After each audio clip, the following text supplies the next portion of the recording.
sa Pilipinas. Manila Broadcasting Company.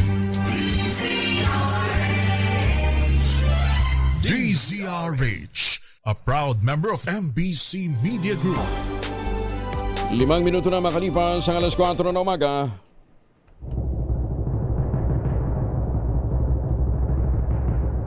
And the Golden Dove for Best Science and Technology Journalist goes to Angelo Palmones, DZRH. Ito na ang 28th KBP Golden Dove Awardee, Best Science and Technology Journalist, si Angelo Palmones sa Magandang Umaga, Pilipinas. DZRH, Magandang Umaga Pilipinas sa DZRH Radio, DZRH TV at DZRH Online. Kasama si Kuya Angelo Palmones. Magandang Umaga Pilipinas.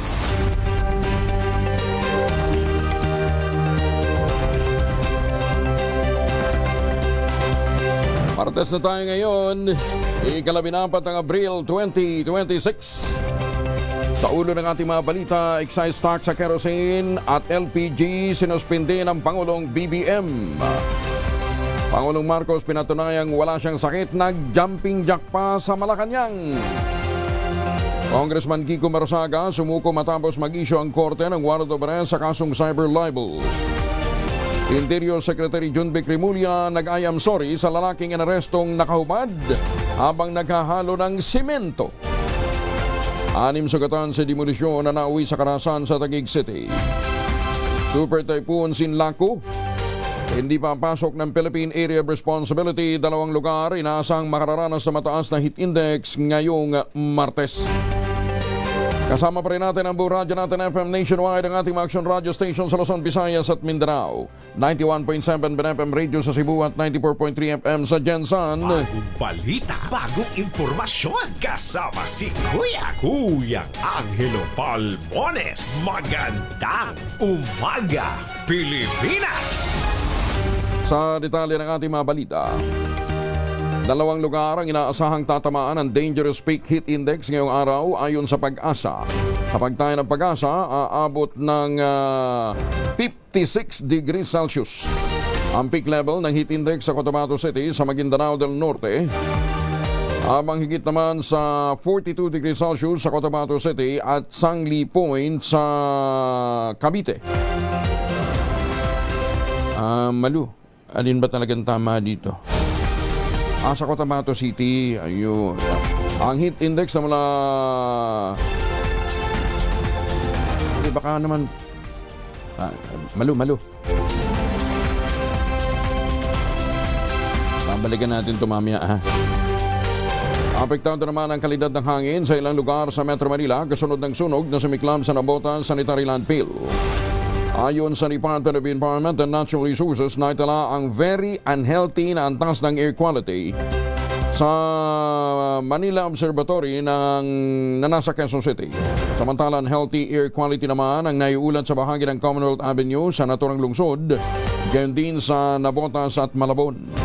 Kaugnay nito, inaabisuhan ang mga sensitibong individual kabilang ang mga may respiratory condition tulad ng asthma na kung maaari iwasan ang paglabas ng bahay. Mas maina man niya kung nakasarang bintana at pinto ng bahay at kung lalabas man magsuot ng N95 mask, lalong-lalo na sa mga bata, matatanda, mga buntis at saka yung may mga heart o lung conditions. Sisilipin naman ang Department of Environment and Natural Resources ang katuwang siyempre ang iba pang mga ahensya ng pamahalaan at ang lokal na pamahalaan ng Nabota sa sunog na sumiklab sa sanitary landfill sa lugar. Ayon kay Nabota City Mayor John Ray Tiangco, sarado na noon pang Agosto ng 2025 ang naturang landfill dahil natapos na ang prangkisa nito. Gayunman, natagalan na niya ang pag-aproba ng DNR sa Safe Closure Plan ng nasunog na landfill, kaya't ibinando na lamang ito ng pamahalaan o ng kumpanya na nag-ooperate ito. Dapat kasi niyan, pagkatapos ng life ng landfill, ay magpapasa ng safe closure plan yung nag-operate po niyan at implement niya na para pag iniwan ay safe yung lugar at kagaya niyan, hindi magkakaroon ng mga sunog o ibang environmental hazard. Tuloy-tuloy nating pinaremind yan sa kanila right after nung nagpatawag tayo kasama yung DNR. Hindi pa na-approve raw kasi at hindi pa napasa. Pero eventually, inabandon rin po dahil nagkaroon ng kasuhan po yan. Samantala, dahil naman sa nangyaring insidente, apektado ang air quality sa ilang lugar sa Metro Manila. Dahilan kaya pinag-utos na ng mga lokal na pamahalaan ang pagsusuot ng face mask para na rin sa kaligtasan ng lahat. Sugatan ng 6 katao makarang mauwi sa matuhan ng bote ng demolusyon sa 300 kabahayan sa Panday Creek, Barangay Tipas sa Taguig City. Ayon sa Wawa Fire Station, ang mga sugatang individual ay pawang mula sa demolition team. Bagamat nauwi sa riot, matagumpay pa rin napasok ng ang mga kabahayan at tuluyang giniba ang mga ito sa bisa ng rate of demolition. Ang pag-alaman na nasa 300 kabahayan ang nakatayo sa naturang 17,000 square meters na private property mula pa noong 2021. Karamihan sa mga naninirahan dito ay nakiusap at nabayaran naman sila para lumikas. Ganyan may ilan pa rin nanindigan na hindi nila lilisanin ang lugar. May mga nasasaktan na. Hindi kami nagsisimula. Ito po, hindi po panggugulo. Sinasabi lang po namin yung hinaing. Kahit ako, hindi ako sanay sa ganito. Pero kawawa yung mga seniors din, no? Mga unang may-ari ng bahay. Hindi kami aalis. Kasi wala kami. Hindi kami aalis. Walang papel, walang papel. Ipinagutos naman ni Taguig City Police Chief Colonel Julius Añonuevo ang agarang pag-aresto sa mga residenteng nagsimula ng riot at sila'y maharap sa kasong physical injury. Ayaw nila tumigil sa pagbabato so we have to arrest them. Yun naman ang purpose natin dito. Although we exercise maximum tolerance, nakita naman natin, pinagbabato kami, nakadipensya lang kami, yung CBM natin, yung mga shield. Even ako, nandun ako sa loob eh. So, ayaw nila tumigil, then we have to force na pumasok at mag-aresto. Hindi ko alam kung ilan yung nakuha ng mga police natin dito sa loob, yung mga arresting officer natin. I think, hindi ko alam kung meron o wala.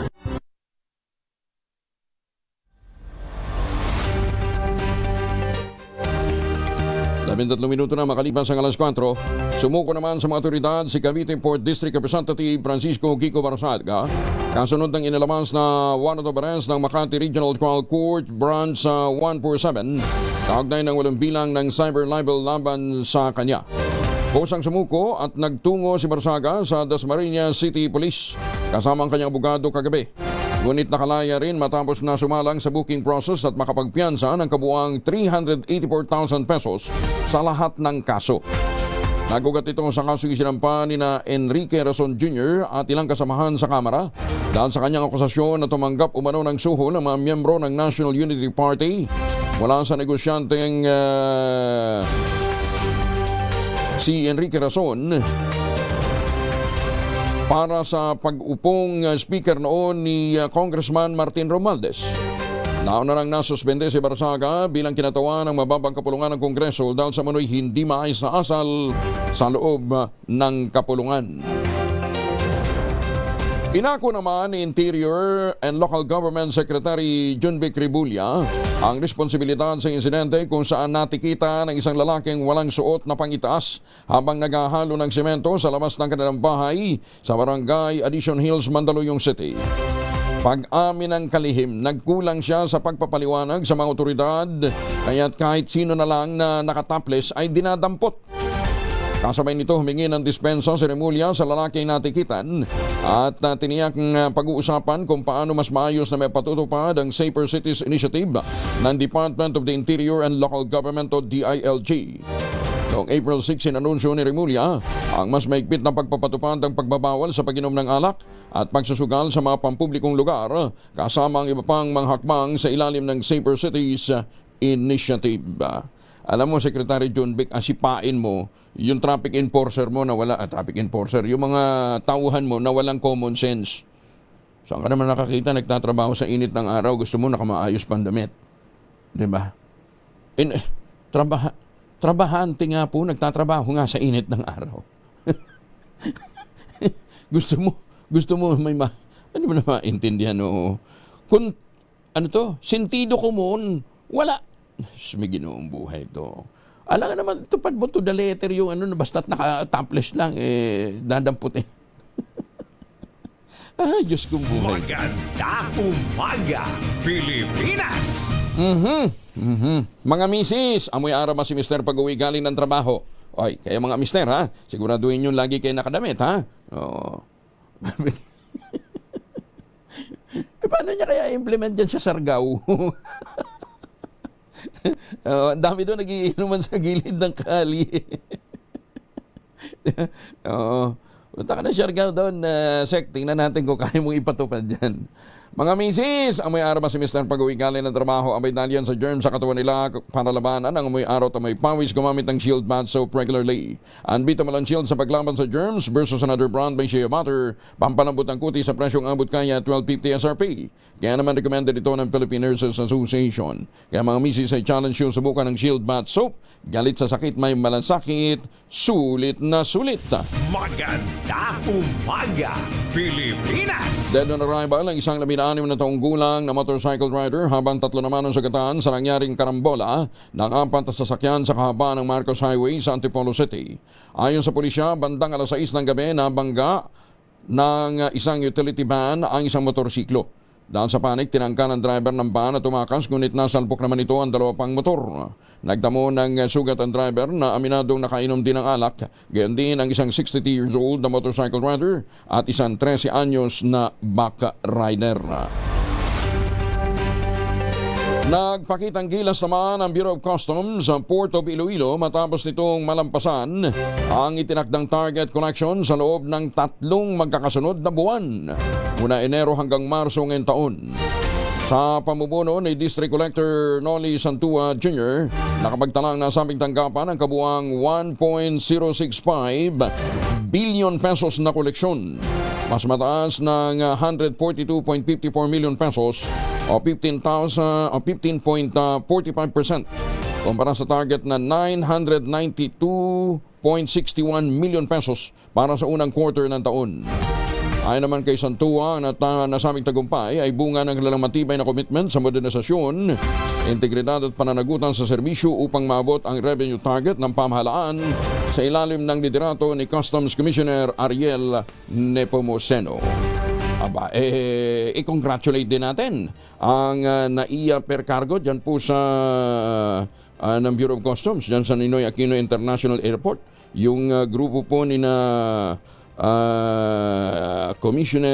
Deputy Special Collector Yeye Manawis. Yan, ha? Kaya binigyan ho sila ng recognition Oo, sina Special Deputy Collector Dr. Sigfred Manawis at ang mga tauhan ng Per Cargo Assessment Composite Unit. Antindi din ang kanilang kontribusyon para sa March.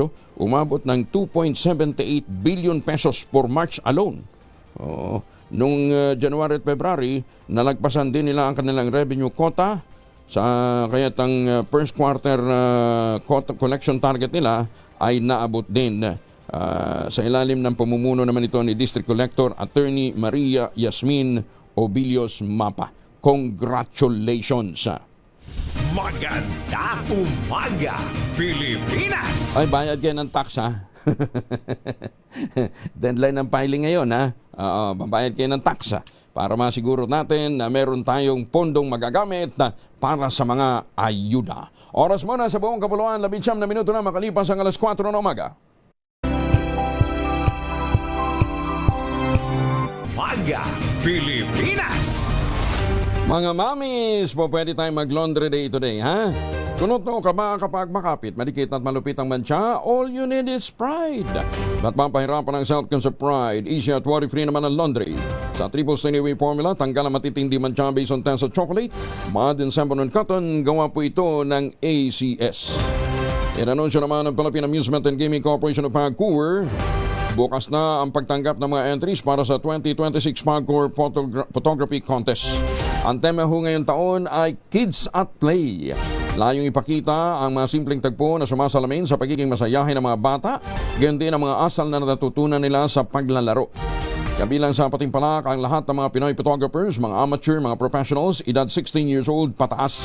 Ayon kay PAGCOR Chairman at CEO Altenco, ang handang paligsahan ang mapanatili ang mga tagpo na nagpapakita kung paano nakatutulong ang laro at libangan sa paghubog ng karakter at mga pangarap ng paslit. Mukhang ngayon mahihirapan silang humanap ng ganitong klase ng mga eksena, no ha? Kasi mga bata, abala na sa Mobile Legend. Sa paglalaro, ayon kay Chairman Tenco, nagsisimula ang pangarap at sa paglalaro nahuhubog ang kanilang kinabukasan.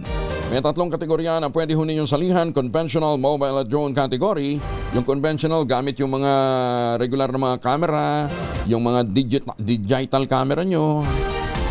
At saka doon naman sa mobile, syempre yung mga mobile smartphones, action camera, 360 camera, yan ha. Tapos yung drone category, syempre camera na drone mounted. Ipili ng 8 grand winners sa bawat kategorya ang PAGCOR. At sa conventional category, yung 8 mananalo ng tig 100,000 pesos plus trophy. 50,000 naman ang 8 mananalo sa mobile at drone categories. Siyempre, meron ding trophy. Ang deadline ng entries pagsusumite ay sa June 30, 2026. Ayan ha. Para ho doon sa mga gusto pang makakuha ng impormasyon, abay maglagon ho, bumisita ho kayo sa PAGCOR Photography Contest 2026 sa www.pagcor.ph/photocon 2026. Magandang umaga, Pilipinas! Ayun, balikan ko muna yung binabanggit kanina ni Malu Cabral na mga lugar na aabot po ng 42 degrees Celsius hanggang 51 na itinuturing na danger level na. Kahapon ho kasi pinakamataas na damang init ay naitala sa Cotabato City, pumalo ng 46 degrees Celsius. Kasunod ng Biraca, Tanduanes na nakaranas ng 43 degrees Celsius at ang Sangli Point, Cavite City na merong 42 degrees Celsius. Samantala, hindi inaasang papasok sa Philippine Area of Responsibility ang bagyong may international name na Sinlaku.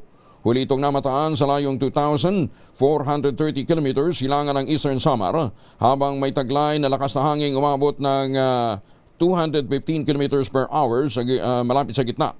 At ang pagbugso umabot naman ng 265 kilometers. Ang reach of high pressure area pa rin ang nakakaapekto sa bansa, partikular na sa Northern Luzon. Bagong balita, bagong impormasyon. Kasama si Kuya Angelo Palmones. Magandang umaga, Pilipinas! Alam ba ninyo na sa ibang bansa, ang ginagamit ho nilang paraan ng power generation ay floating solar panel na. Isang dambuhalang floating solar panel ang inilunsad sa Lake Mead, isa sa pinakamahalagang reservoir sa Amerika. Layon ng nasabing solar panel, tugunan ang lumalalang problema sa enerhiya at kakulangan ng tubig sa rehiyon. Idinisenyo ang naturang solar panel upang makalikha ng malinis na kuryente at mapigilan ang mabilis na pagkatuyo ng tubig. Ayon sa mga eksperto, ang enerhiyang nakukuha rito ay direktang ikinukonekta sa power grid upang pagkunan naman ng kuryente ng milyon-milyong mga residente na umaasa sa Colorado River System. Itinuturing itong isang makabagong direksyon sa infrastruktura kung saan pinagsama ang pangangalaga ng kalikasan at innovation sa enerhiya.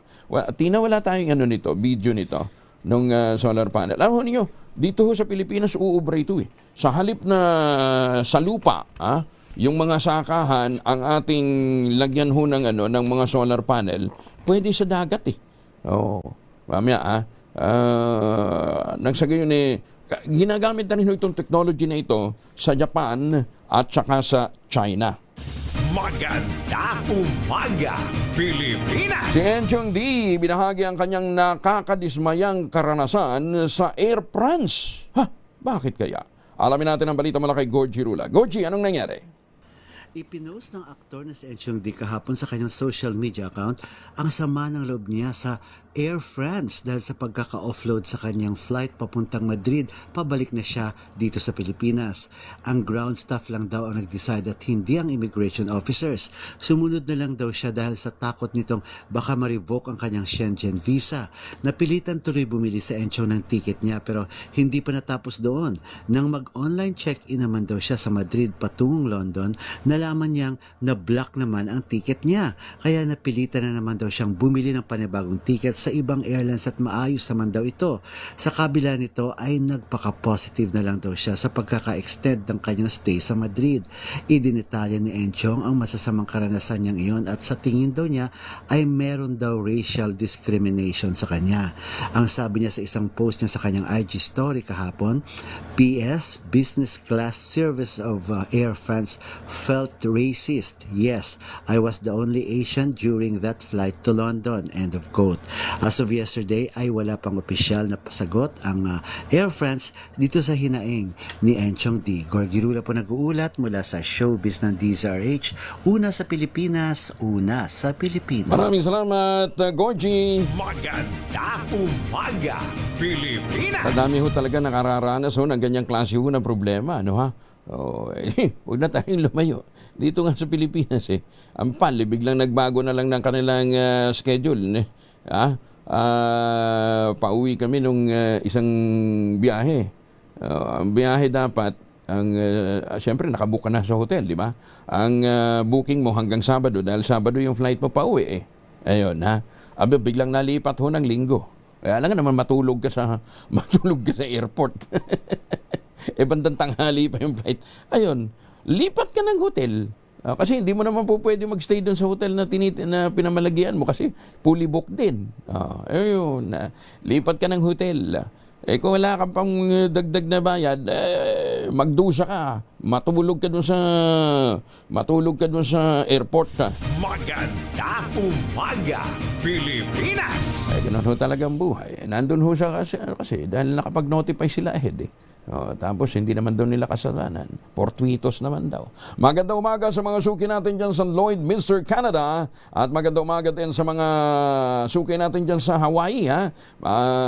Naimbag na bigat ka na kayo amin sa ating mga suki dyan sa Hawaii. Nagaduti Ilocano dito naimbag na bagat sa mga taga-Ambulog, Cagayan at sa mga suki din natin dyan po sa New Jersey.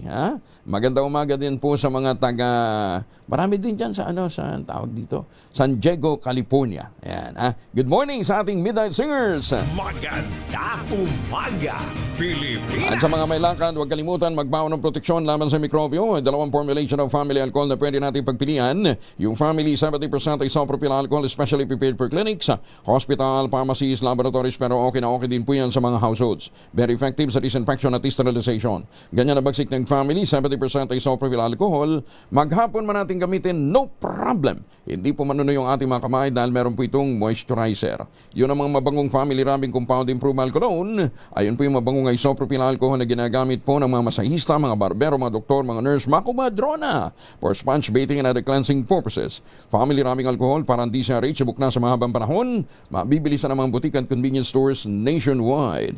Family rubbing alcohol hindi lang pampamilya, pang sports pa. At muli ang ating panawagan sa lahat ng mga kumadrona, the Philippine League of Government and Private Midwives Incorporated ay mangunguna po sa 27th National General Assembly of Midwives. Ang tema, Stand Tall, Midwives as Health Service Providers Amidst Diversity. Bukas na po yan magsisimula April 15 to 17 sa The Forum Philippine International Convention Center. Bukas po ito sa lahat ng mga kumadrona nationwide kasama yung may mga birthing centers. Para po sa karagdagang detalye sa mga hahabol pa, makapag-ugnayan po kayo sa PLGM PMI Secretariat 0956-196-6050. Applied for CPD units. Magandang umaga, Pilipinas! Minero na naghagis ng improvised explosive device sa isang pasugalan ay kinasugat ng 14 katao sa sampahan ng patong-patong na kaso. Dapat lang.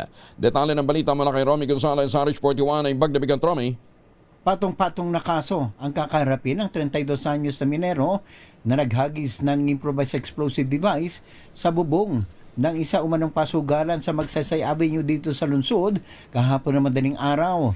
Ayon sa Camdas Police Station ng Baguio City Police Office, sasampahan ang nahuling suspect ng kasong multiple frustrated murder dahil sa pagkakasugat ng 14 na katao, damage to property dahil sa nasirang bubong ng establishmento at act of lasciviousness dahil umano sa pambabastos nito sa isang babae na nagbabantay sa pasugalan.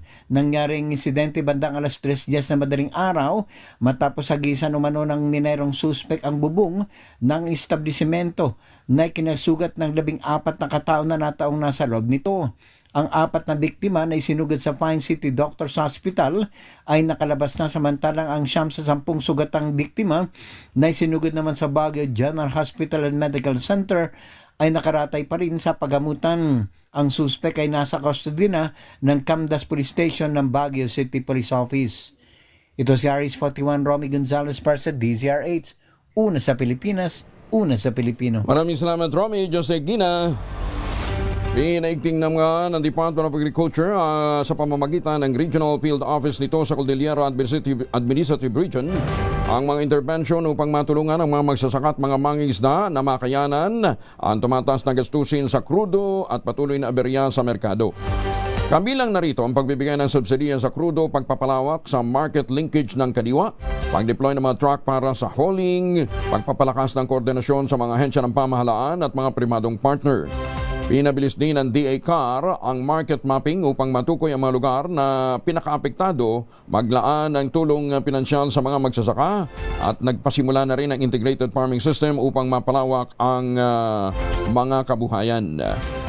Bukod pa rito, ipinatutupad na rin ang pangmatagalang hakbang tulad ng cold storage, mga processing facility, abot kayang preservation technologies upang mabawasan ang post-harvest losses. Para naman sa mga mangingisda, na pilitan na marami na bawasan o tigil ang pangingisda dahil naman sa pagtaas ng presyo ng krudo. Nagdulot din ito ng pagbaba ng kanilang arawang kita at nakaapekto sa supply ng isda. Bilang tugon, naglaan ang DA-BAR ng 75 million pesos na tulong sa krudo para sa mahigit na 15,000 na mga mangingisda. Ayon kay Agriculture Secretary Francisco Chu Laurel Jr., bahagi ang mahakbang na ito ng direktiba ng Pangulong Bongbong Marcos upang maprotektahan ang sektor ng agrikultura laban sa epekto ng krisis sa enerhiya. Layunin ng nasabing inisyatiba, hindi lamang magbigay ng agarang tulong sa pamamagitan ng subsidiya sa krudo at suporta sa logistics, kundi pati na rin para sa pagpapalakas ng food system sa pamamagitan ng pagpapahusay ng supply chain at pagpapalawak ng direktang akses sa merkado. Magandang umaga, Pilipinas! Epektibo na rin simula ngayong araw ang malakihang tampyas presyo sa mga produktong petrolyo. Sa anunsyo ng Pangulong Bongbong Marcos at Energy Secretary Sharon Garin, magpapatupad ng minimum na 20 pesos and 89 centavos per liter na rollback sa halaga ng bawat litro ng diesel. Magkakaroon din ng bawas na 4.43, 4 pesos and 43 centavos per liter sa gasolina, 8.50 naman sa kerosene. Sa ngayon, nangunguna ang Shell sa listahan na magpapatupad ng mas malaking bawas presyo, aabot ng 23 pesos per liter para sa diesel. Sa kanilang anunsyo, magbabawas din ng 6.50 sa gasolina at 11.50 naman sa kerosene. Yan po ay para sa Shell. Ito ang kauna-unahang pagkakataon na bababa ang presyo ng langis matapos ang sunod-sunod na mega price increases, bunsod naman ang tensyon sa Middle East. Magandang umaga, Pilipinas! Posibleng maging panindalian lamang ang rollback sa presyo ng mga produktong petrolyo sa bansa. Ito naman ang nakikita ng top-line Senior Vice President at CEO na si Bridget Carmel Lim matapos ang anunsyo ng palasyo na may malakihang pagbaba sa presyo ng langis ngayong araw. Iginit nito, anumang aberya sa Strait of Hormuz ay may direktang epekto sa pandaigdigang presyo ng langis. Ginawa ni Lim ang pahayag matapos magbanta si US President Donald Trump na maaari niyang harangin ang lahat ng mga barkong dadaan sa Strait of Hormuz kasunod ng bigong negosasyon sa pagitan ng US at ng Iran. Magandang umaga, Pilipinas! Para sa mga pampasaherong jeep, ito ho yung mga lugar na meron hong 10 peso subsidy ang gobyerno. Uni Oil Petroleum Philippines sa Quezon City, dyan sa may Fairview. Doon sa may Commonwealth Avenue, Fairview. Tapos, ito pa, sa Quezon City pa rin, Petron Corporation along Commonwealth. Tapos, sa Pasig naman, sa may bandang Santolan, Shell Station dyan sa Marcos Highway. Tapos, Pasig pa rin, sa Barangay de la Paz, Chevron Marcos Highway. 10 pesos ang fuel subsidy. Mga pilot area yan kung saan mamimigay nga na magkakaloob ng 10 peso subsidy, fuel subsidy ang pamahalaan. Ngayong araw na ito, ngayon pwede na kayong pumunta. Pwede na kayong pumili dyan. Tapos Shell, Quezon City uli para naman sa Barangay Santa Cruz, Shell, Quezon Avenue, Espanya Boulevard. Quezon City pa rin sa La Loma, Sea Oil, Bonifacio Avenue. Yung malapit sa Cloverleaf, yung kanto na sa Cloverleaf at saka Blumentritt.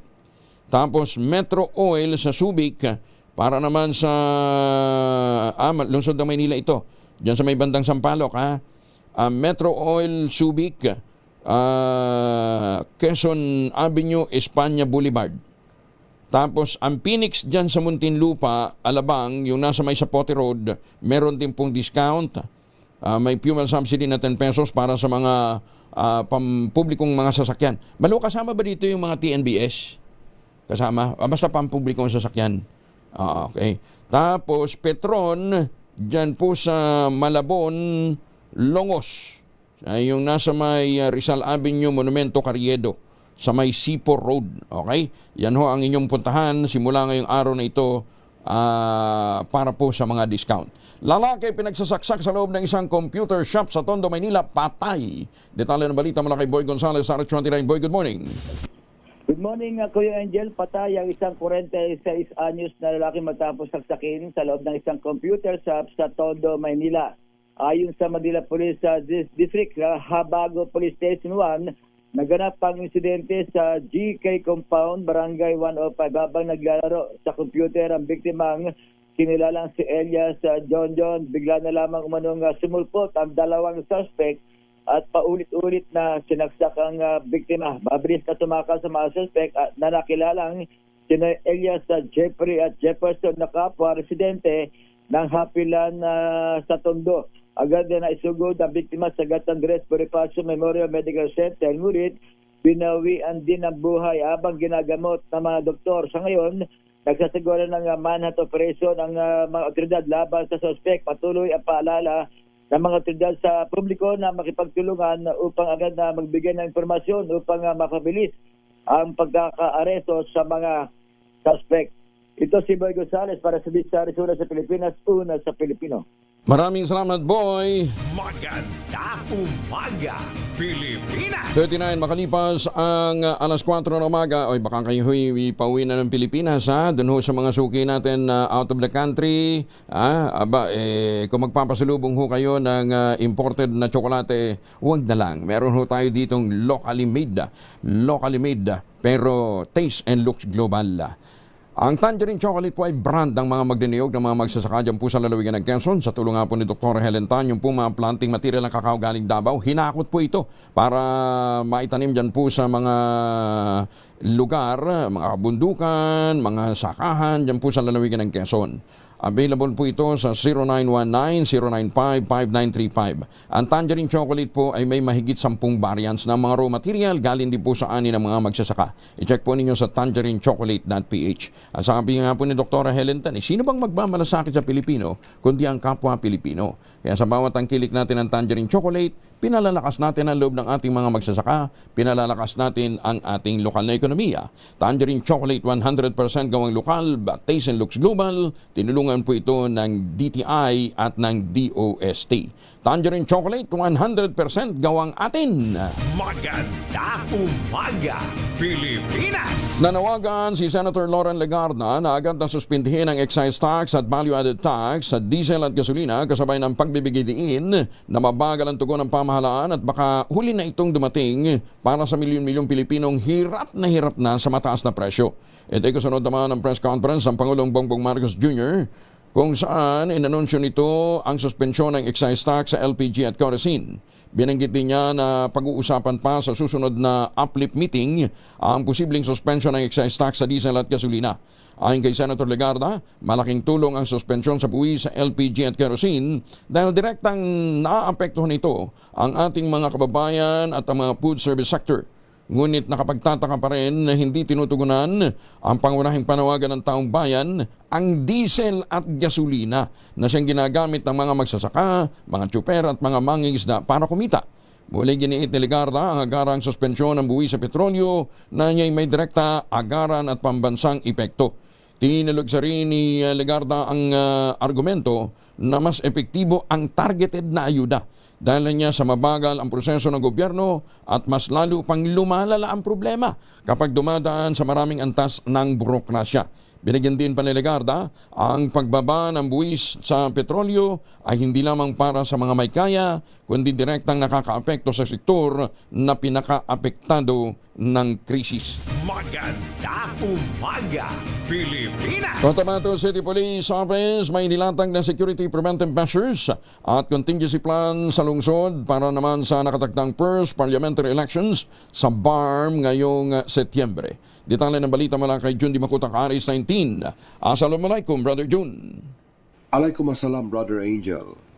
Ang Cotabato City bilang kasalukuyang regional seat ng Bangsamoro Government ay may mga inilalatag ng contingency plans at preventive security measures bilang paghahanda sa nakatakdang first parliamentary elections ngayong September 14, 2026.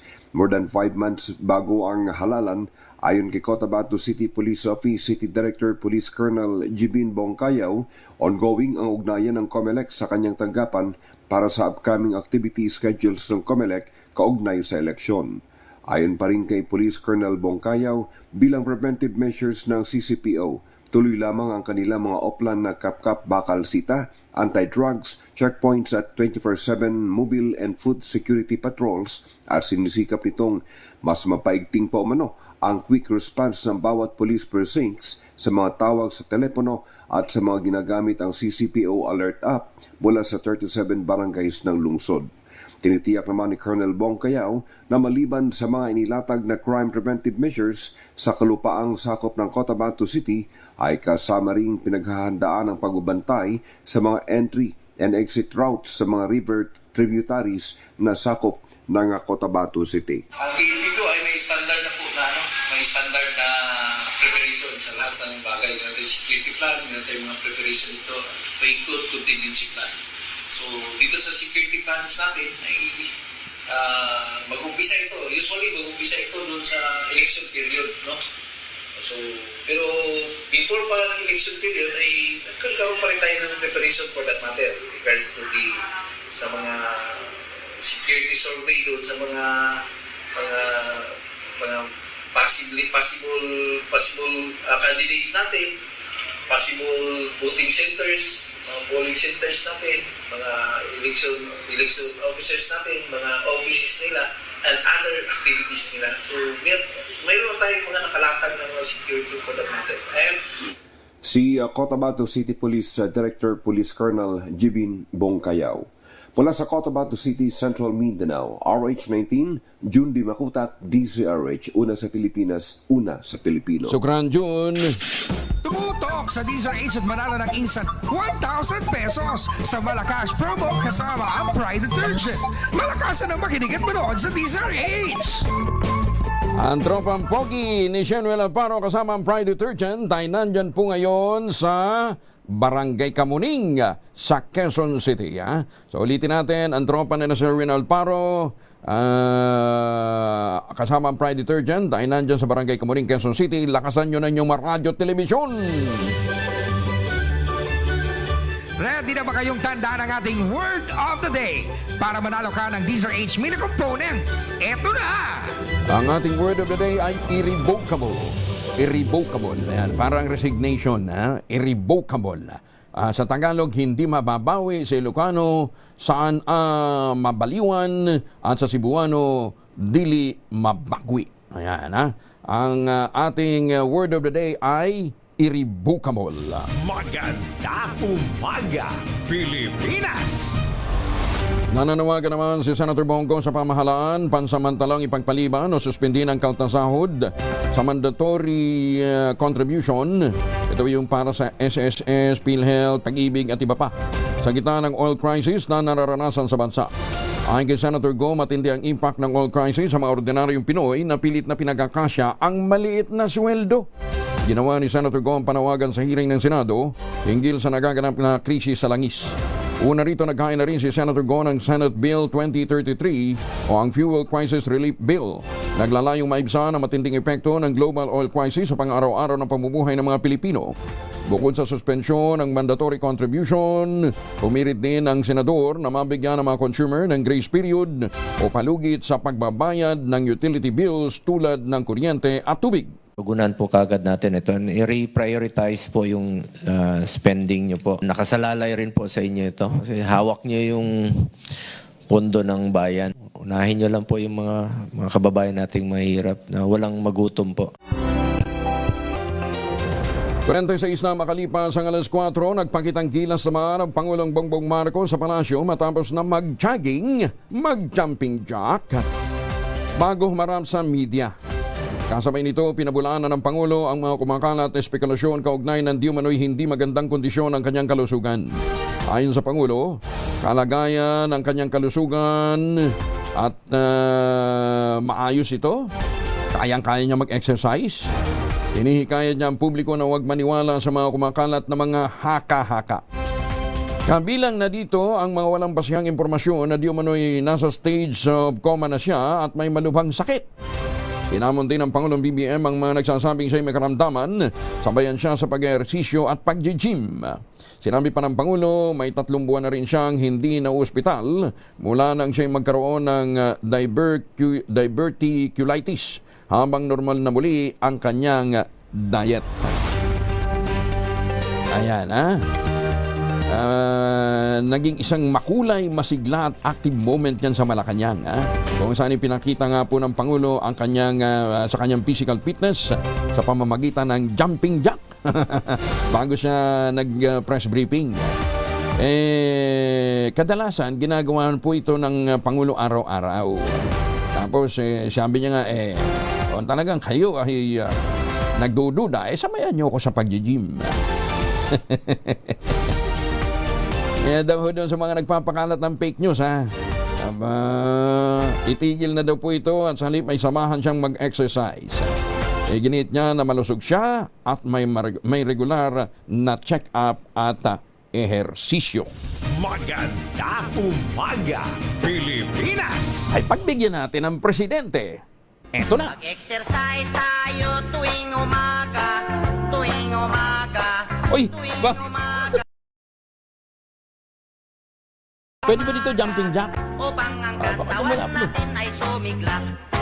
Mag-exercise tayo tuwing umaga, tuwing umaga, tuwing umaga. Nakakapagod din Exercise tayo tuwing umaga. Ay, pala naman problema ko eh. Katawan natin ay sumigla. Sige, mamigin na lang tayo ng pera. Tumutok sa DZRH at manalo ng instant 1,000 pesos sa Malacash promo kasama ang Pride Detergent. Malakasan ang makinig at manood sa DZRH! Kala nyo kami habang nagpo-programa, pwede rin nag-exercise. Oo. Sherwin, may huli ka na. May nawala si Sherwin. Sherwin. Nawala si Sherwin, nag-exercise. Hahamunin ko palang mag-exercise, biglang nawala.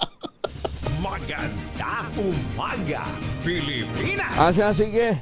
Suspect arestado matapos mahuli sa akto ng pagnanakaw sa Kimpo Boulevard sa Davao City. Detalye ng balita mula kay Jun Soter mula sa Action Radio Davao. May butag mo, Jun. Mayong buntag usab, Kuyang Angel, na aresto ang isang lalaki matapos maaktuhan mismo sa aktong pagnanakaw sa isang establishmento sa Kimpo Boulevard, Barangay 39 Dusty, Davao City, madaling araw ng Abril 12, 2026. Kinilalang suspect na si Russell Kirk Pacifico na nasa kotis matauhan ng Mobile Patrol Unit matapos rumisponde sa tawag ng Central 911 banda alas 2:35 na madaling araw. Base sa report, pagdating ng mga pulis sa lugar, naabutan ang suspect na palabas sa St. Vincent Driving School at sinubukang pasukin ang katabing opisina ng Blessed Pedro Calungsod Medical Laboratory sa pamamagitan ng pagbabasag ng salamin ng pinto. Agad na rumisponde ang mga operatiba at nagawang masukol ang suspect sa loob ng establishmento. Na-recover mula sa kanya ang isang backpack na naglalaman ng blender at mahigit 2,400 na cash na hinihinalang ninakaw mula sa lugar. Kasalukuyang nasa kustodiya ng kapulisan ng suspect at inihanda ng kasong robbery laban sa kanya. Ito si June Suter para sa DZRH. Una sa Pilipinas, una sa Pilipino. Magandang umaga, Pilipinas! Okay na si Sherwin? Okay na? Sige. She, kamusta ka dyan? Angel, Kuya Angel, Ayan. mag-jogging ba tayo? Hindi tayo mag-jogging sa... Hindi, pakita mo. Baka puro ka kwento. Ito. Take it away! Tuwing umaga, tuwing umaga, Tawagin naman siya yung review. tuwing umaga, mag-exercise tayo, tuwing umaga. Bakit ikaw lang? Dapat pati yung mga angels mo. Ayaw nila sumali sa akin dito eh. Bakit? Ang laki. Tignan mo naman to, tignan mo na. Ayan. Yan. Isa, tignan mo, para naka-stop dance. Para ano lang, Tinansap ka. Tinansap ka tuloy. Yan, Ayan. Sige, mamigyan na tayo ng pera. Alam mo ba na dito sa Kamuning, Kuya Angel, na dito lumaki si Pepe Smith? Sa Kamuning, ha? Oo, asan ang bahay niya? Dyan si Pepe Yung Smith. tinuturo, ayan yung bahay ni Pepe Smith. Alam mo ba, Ano niyo po si Sherwin? Pepe Smith? Hindi, kapatid niya si Smith and Wesson. Kamag-anak niya si Smith and Wesson. Ayan, Pero Sherwin. Oh, yes, Kuya Angel. Wala, may monitor ka ba, Sherwin? Ayan, Meron. Sherwin, alam mo ba yung Kamuning? Oo. Katapat niya ng Kamyas. Sa baba ang Kamyas. Sige na. Sa kabila yung Kasi ang Kamyas. puno, tama Kuya Angel, ang puno ng Kamuning. Puno nga, Ang Kamuning ay yung mabango yan. parang Bulaklak. orange. Oo. Hindi, na bulaklak. Hindi, puti. Mabango yung Kamuning. Oo. Ayan yung pinapakita sa TV ngayon. Para siyang parang sampagita. Ayan. Oo, kaya Angel, ganyan yung kanyang itsura. At kaya pala ito tinawag na Kamuning, dahil nga itong area na ito, napakaraming puno ng Kamuning noong araw. Noon, oo. Oo, at ginawa itong Home Site Project 1 noong 1940s. Kaya yung mga kalsada rito, letter K ang mga street. K1, K1st, to K5th, hanggang KD, yung mga KK, yung mga pangalan ng kalsada rito. Pero ikaw, development project ng gobyerno noon. No? Ikaw, Sherwin, ang alam ko, paborito mo, KY. KY. Yan yung nilalagay sa sa labi kapag nagkakaroon ka ng crack lips, ganyan. KY jelly. Aga-aga mo. Pero pwede rin ilagay sa gout. Si Bentong yata ibang pinagagamitan yun. Bentong, saan mo ginagamit ang KY? Sige na, mabigyan na tayo ng pera. Pero tignan mo si tatay, kahit ano pag-usapan, hindi ang gagalaw. Para siya naka-stop dance. So yan. Sige na. Pangalan niyo po, tatay. Pangalan niyo po? Emmanuel Aquino. Ay, nagsasalita pala. Si Tatay Emmanuel, gumagalaw din siya. Gumagalaw pala. Kanina pa nakatapat sa kanya camera. Ayan. Nagkakwentuhan tayo. Pero si Tatay Emmanuel, malakas na nakikinig to sa kanilang bahay. Tingnan mo yung kanyang bahay sa likod. Yan yung andyan yung radyo niya sa loob ng bahay. And na-check po namin na nakikinig. Bakit kayo nakikinig na DZRH, Tatay Emmanuel? Bakit DZRH ang pinakikinggan nyo? Hindi niya alam. Maganda eh. Ayan, sabi ko sa iyo Oo. Sherwin. Oo, Kuya Angel. Hindi yata Kamuning ang kailangan mo diyan. Ang kailangan mo diyan pandinig. Hindi, ang kailangan dito, kaalistuhan. Oo. Ito, ni Tatay Emmanuel. Lagi nakikinig sa DZRH. Sino pa paborito yung announcer tuwing umaga? Angelo Palmones. Angelo Palmones. Sige mo naman, alerto. Dahil dyan, meron kang 1,000 pieces. Sa inyo po ito, Tay. Tanggapin niyo po. Ayaw eh. Wala bang 1,000,000? Ay, di. Diyos ko, yung pala Kaya, eto tropa to ni Pepe Smith. Kaya naman kaano, naging magkakada niyo si Pepe Smith itong araw? Oo. Kwentuhan niyo naman kami na kahit konti, hindi lang oo. Wala nga eh. Alam mo, Alam po namin. Pero nga po, ginugunita natin yung inyong pakikipagkaibigan kay Pepe Smith. Ano siya? Cowboy. ha? Callboy? Comboy, hindi po siya tomboy. Cowboy. Cowboy. Akala, dinig ko tuloy, callboy oh. Ne, Sherwin. Sagang ito, Kuya Angel. Sherwin. Hawig siya ni ano Si eh. Anthony Taberna. Si Sherwin. Matadagdagan ko yung premyo nito. Si Sherwin Alparo yan, hindi yun si Anthony Taberna. Kawawa naman si Tunying oh. Nabugbugin mo siya. Si Anthony Taberna. Anong naalala niyo sa pakikipagkaibigan niyo kay Pepe Smith? Dahil matagal siyang nanira din sa inyong lugar. King of rock and roll yan. Oh, yan. Opo, wala naman po umaagaw. Hindi, talo siya ni Elvis. Nag-ano sila ni Elvis nung araw. Elvis, pang buong mundo yun eh. Ay, kita mo. si Huwag ka na Elvis makipagtalo, Sherwin. Oo, talagang sa kamuning. Pero sagutin nyo na lang po yung ating word of the day para matapos na po tayo. Alam nyo po yung ating word of the day? Irrevocable. Irrevocable. And dahil Sabi ko dyan, na meron lithium component atin sa atin ang Astron, ang official energy set partner ng DZRH, alagang Astron, alagang maasahan. At syempre, meron ka rin grocery mula yan sa ACS at sa DZRH. At meron ka rin pinakamalaki, pinakamabango, pinakabago ang Private Fabric Conditioner, Korean Strawberry Bloom Detergent Powder with Stain Away Formula, 2 kilo yan, kaya kahit gano'ng karaming labahan, ubos yan. And speaking of labahan, hindi mo nalalaban, isusot mo na ng 6 na taon hanggang magkita kayo ni Pepe Smith. Ito ang DZRH t-shirt na pinakabago disenyo na minomodelo ng apo ni Pepe Smith na may pinakamalalim na dimple. Ayan. Ha? Si Queenie? Hindi po, iba yan. Huwag niyo ako seryosohin. Sherwin, ayan, gamitin na si tatay. Masasabi niyo kay Kuya Angel, isa po si Kuya Angel, kausapin niyo. Tay, pinsan ka ba ni Albert Einstein? Magkamag-anak ba ni Albert Einstein? Albert Einstein? Oo.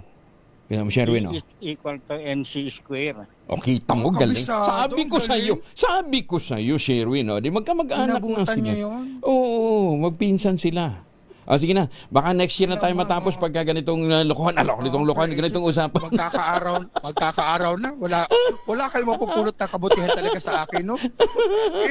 Sa mga nais manalo ng 1,000 pesos. Salamat po, tatay. Sa mga nais po manalo ng 1,000 pesos, lagi dumutong sa DZRH. Baka kayo na sa dating winner sa DZRH Malacash promo kasama ang Pride Detergent. RS number 6, Sherwin Bata Alfaro DZRH. Una sa Pilipinas, una sa Pilipino. Sherwin, yes, sumagot si Mentong. Ang sabi niya, ang Kaiway Jelly daw ay ginagamit lang ng mga gurang. Tuyot na kasi. Kaya pala kabisado mo. Salamat! Ako, Kuya Angel, maraming salamat sa mga, lalo dyan kay Bentong, maraming salamat, Bentong. Tutok lang, tutok na sa DZRH Radio, DZRH Facebook, DZRH YouTube, at DZRH TV. Baka ikaw na ang susunod na winner sa DZRH Malacash promo. 1 minuto na lamang, alas 5 na umaga, oras na para tayo po naman ay mag-ultabayo. Ano nga bang ultabayo? Ito po ay postbiotic with lactococcus lactoserine plasma.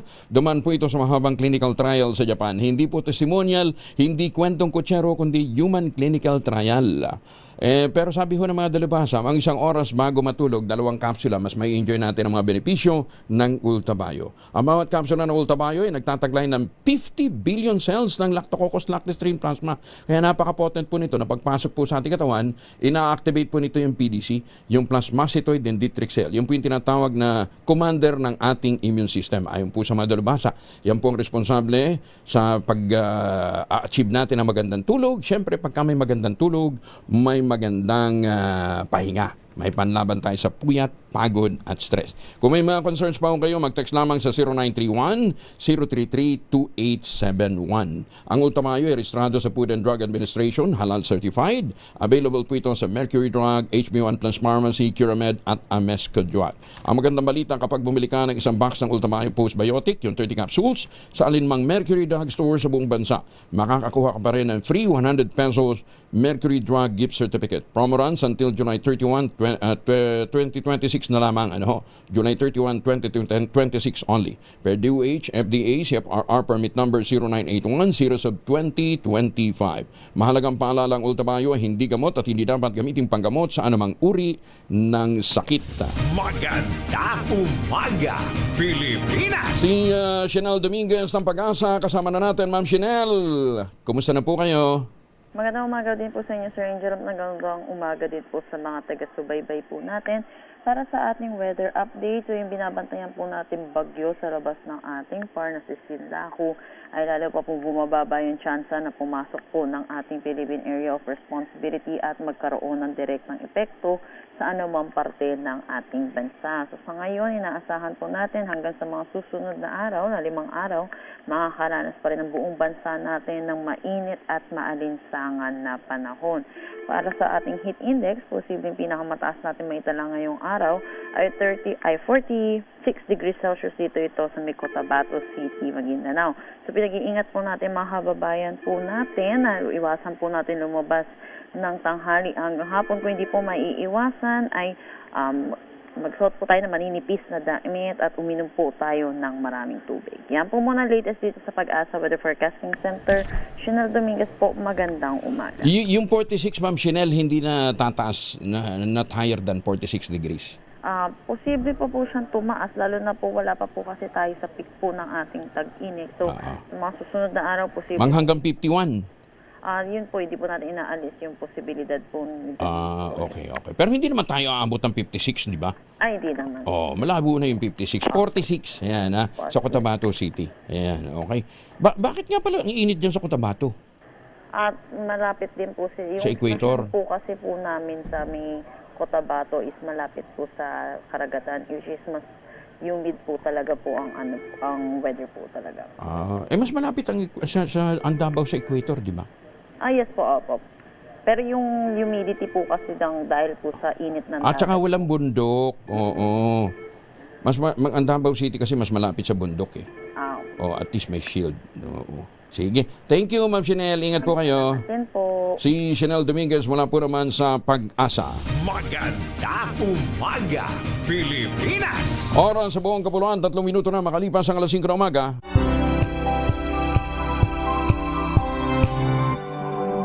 Manila Broadcasting Company. DZRH, a proud member of MBC Media Group. Bagong balita, bagong impormasyon, kasama si Kuya Angelo Palmones. Magandang umaga, Pilipinas! 4 minuto na makalipas ang alas 5 na umaga. Ngayon po ay Martes, April 14, 2026, bispiras ng sweldo. Mag-live-in partner, huli sa iligal na droga, barel at mga bala sa Santa Barbara, Pangasinan. Masantos siya kabasan ni Chika Amin sa ating mga kababayan dyan sa Pangasinan. Detalye na balita, wala kay Aris 38, Freddy Pajardo. Freddy. Masanto siya kabusan Kuyang Angel. Nasa kustodiya nga ng Santa Barbara Police Station ang mag-live-in partner matapos silang mahulihan ng shabu, baril at mga bala sa PNP checkpoint. Batay sa ulat ni Chief of Police Lieutenant Colonel Michael Datuin, nagsasagawa ng checkpoint ang kanyang mga tawan sa barangay Poblasyon nang mapada ng kotse na minamaneho ng suspect na isang 32 anyos na binata, residente ng nasabing bayan, kasama ang kanyang live-in partner na 22 anyos na dalaga na tubong Tagum City, Davao del Norte at kasalukuyang nanunuluyan sa bayan ng Kalasyaw. Pinlastlight ang loob ng kotse. Nakita sa likurang upuan ang baklas na baril na isang caliber 45. Walang may pakitang kaukulang papilis ang suspek. Pinabuksan ang sling bag nito at tumambad ang mga laman na 3 perasong magasin, 25 bala para sa kalibre 45, 8 peraso ng bala ng caliber 40, 2 perasong bala ng 9mm, 1 bala ng caliber 38 at 2 plastic sachet na naglalaman na hinihinalang Cebu na may timbang na 0.55 grams na may street drug price na 3,740 pesos. Kasalukuyang nasa kustodiya ng Santa Barbara Police Station ng mga akusado at naharap sa kaukulang kaso. Mula sa Action Radio Pangasinan, ito si Freddy Fajardo Aristarte Tag-uulat para sa DCRH, una sa Pilipinas, una sa Pilipinas. Maraming salamat, Freddy. Ay maganda umaga kay Jesus Biduya dyan din sa Pangasinan. Aktibong miyembro naman ng NPA sa Northern Samar sumuko. Hinikayat din ang iba pang mga kasamahan bilang tugon ito sa paghikayat ng mga otoridad. Detalye na balita mula kay Jane Galit Bantayan, RH34. May butag mo, Jane. Isa na mga aktibong miyembro ng New People's Army dito sa lalawigan ng Northern Samar ang nagbalik pamalahan kahapon. Ito ay tumugon sa panawagan ng gobyerno alang-alang sa kanyang pamilya at sariling pagbabago. Ayon sa report ng First Northern Samar Provincial Mobile First Company kung saan doon ito nagsurinder, ito ay kusang nagpunta sa nasabing istasyon upang magpahayag ng pagbabalik gobyerno. Isa itong 39 na taong gulang, miyembro ng unit militia ng FC2 SRC Emporium residente na nasabing bayan ng Katarman. Isinuko rin ito ang isang unit ng improvised shotgun na mas kilala sa tawag dito sa lalawigan ng Northern Samar na Bardog. Walang marka at serial number kasama ang isang pirasong bala. Nasa kustodiya ito ngayon ng First Northern Samar Provincial Mobile First Company para sa kakulang dokumentasyon at sasailalim pa ito sa masusing tactical interview bago ito tumanggap ng tulong mula sa pamalaan sa ilalim ng Enhanced Comprehensive Local Integration Program o ICLIP at Local Social Integration Program o LSIP. Inimok naman ni Police Lieutenant Colonel Ducillo ang mga natitira pang miyembro ng rebuilding grupo na sundan ang ginawa nitong sumuko at pili ng landas ng kapayapaan. Binigyan din ng nasabing opisyal ni Police Lieutenant Colonel Ducillo, ang first commander ng nasabing unit, ang patuloy na suporta ng kapulisan sa mga nais na magbagong buhay. Ayon pa sa kanya, mananatiling bukas ang istasyon o ang nasabing unit sa pagtanggap ng iba pang miyembro ng New People's Army dito sa lalawigan ng Northern Samar na gusto nang bumalik sa pamalaan. Mula sa Action Radio Katarman, RH34, Jane Galit Bantayan ng DZRH. Una sa Pilipinas, una sa Pilipino.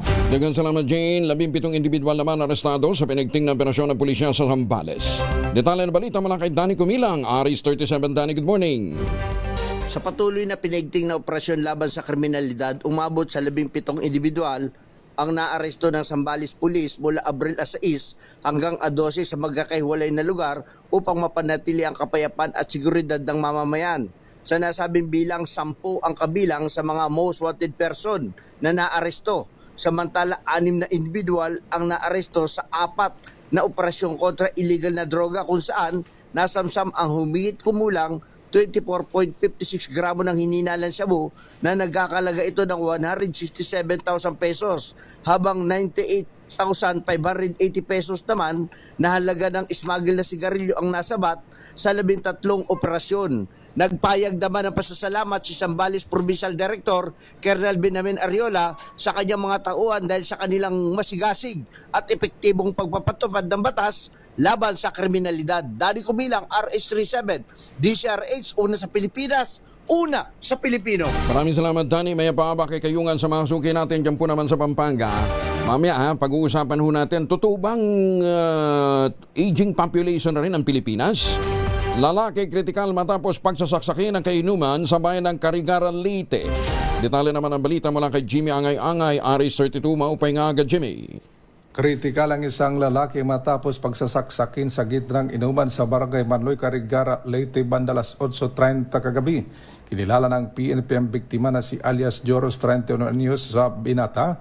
Magsasaka habang ang suspect na kilala na si alias Popoy 22 anyos kapwa residente sa naturang bayan batay sa ulat ng Carigara Leyte Municipal Police Station. Nakatanggap sila ng tawag mula sa isang concerned citizen hinggil sa naganap na pananaksak.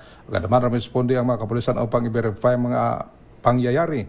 Sa investigasyon ng kapulisan lumabas na kapwa na sa isang inuman ang biktima at suspect kasamang kailang mga kaibigan sa bahay ni Antonio Palmis na magkaroon ng mainit na pagtatalo. Ang biktima at suspect na pinaniwala ang dulot ng kalasingan.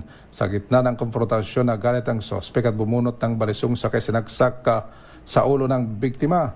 Agad na itinakbo ang biktima sa Carigara District Hospital para malapatan ng kaukulang lunas dahil critical inilipat sa Eastern Visayas Medical Center sa Tacloban para sa mas masusing gamutan. Sa kasalukuyan nagpapatuloy ang hot pursuit operation ng Carigara Leyte PNP para mahuli ang suspect. Patuloy ang paalala ng mga kapulisan sa publiko na iwasan ang labis na pag-inom ng alak upang hindi mantong sa karahasan. Mula dito sa DYVL Action Radio Tacloban, ito si R32 Jimmy Angay-Angay para sa DZRH. Una sa Pilipinas, una sa Pilipino. Daghang salamat, Jimmy. Maganda umaga, Pilipinas! Ano man po ang ating lakad ngayong araw na ito, huwag din kalimutan magbaon ng proteksyon laban sa mikrobyo. May dalawang formulation ng family alcohol. Yung family, 70% isopropyl alcohol, especially prepared for clinics, hospital, pharmacies, laboratories. Pero okay na okay din po yan sa mga households. Very effective sa disinfection at sterilization. Ganyan ang bagsik ng family, 70% isopropyl alcohol. Maghapon man natin gamitin, no problem. Hindi po manunuyo ang ating mga kamay dahil meron po itong moisturizer. Yun namang mabangong family rubbing compound improved cologne. Ayun po yung mabangong isopropyl alcohol na ginagamit po ng mga masahista, mga barbero, mga doktor, mga nurse, mga kumadrona for sponge bathing and other cleansing purposes. Family rubbing alcohol parang DZRH book na sa mahabang panahon. Mabibili sa namang butik at convenience stores nationwide. Family rubbing alcohol hindi lang pampamilya, pang sports pa. And speaking of family, kasama na natin ngayon ang spokesperson ng Commission on Population and Development, si Ma'am May Kiray. Ma'am May, kumusta ka na? Long time no hear. Teka, bakit gano'n ang signal ni Ma'am May? Parang ano? Ma'am May, try natin uli. Ma'am May. Oo. Malu. Nagpi-feedback yung signal ni Ma'am May. Ayusin namin, Ma'am May, ha? Sandali, ha? Oo. Ha? Oo. Pakiayos mo. Wala siya sa Viber. Ma'am, tatawagan ka namin ulit, ha? Sandali lang, ha? Oras mo na sa buong kapuluan, 12 minutes makalipas ang alas 5 ng umaga.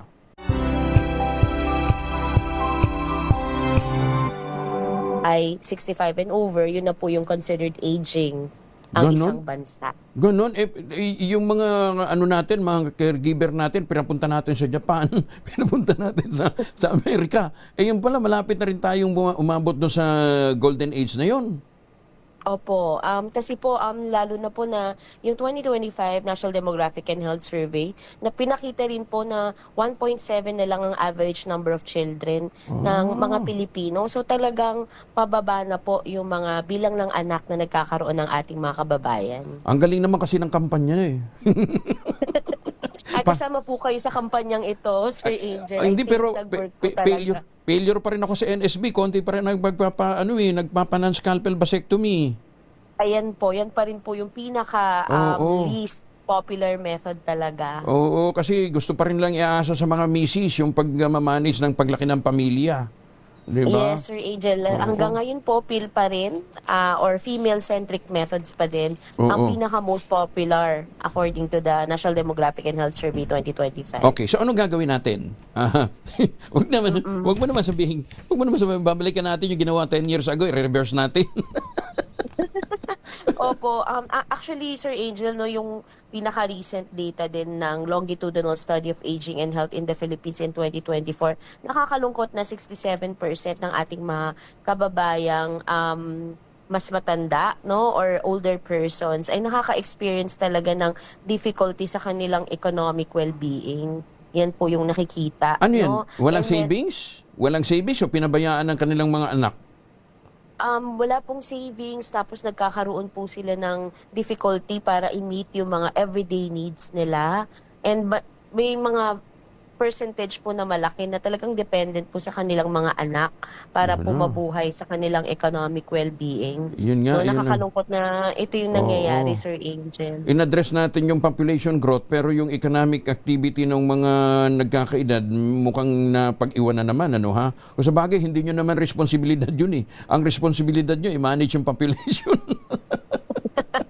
Opo, pero kasama tayo sa kampanya, Sir Angel, no, panapalakasin yung Madrid plan of action on aging. May international convention na kasi ito. Tapos meron naman tayong National Commission on Senior Citizen. At kasama po talaga yung older person sa ating Philippine Population and Development Plan of Action. Kaya kasama tayo sa responsibilidad para tulungan ng advokasya. Para ngayon lang po talaga mag-invest na tayo sa ating mga older persons. Kasi yung healthy aging po, active and healthy aging, nagsa-start yan sa pagbata ka life course approach tayo. Kaso So nga- yun yung gusto natin. Kaso nga Pagtaunan ng pansin. kaso nga yung pondo ng PhilHealth napunta kung saan. Teka, usapan yan eh. Huwag natin isama yan dito.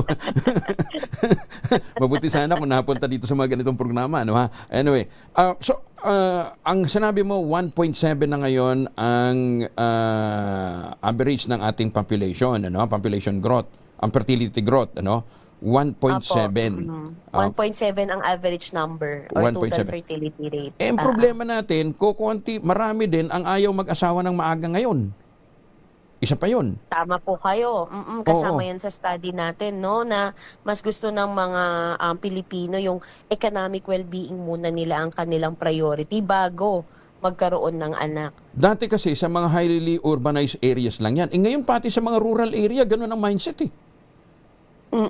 Nakikita nga po natin yan anecdotally, Sir Angel. No? At actually, Sir Angel, yung iba nga po, ayon sa ating study, nagpe-prefer pa ng pets, no, over Isa pa yun. children, having Oo. children. Oo. So, kita naman din natin yan sa araw-araw nating pamumuhay dito sa syudad, ano?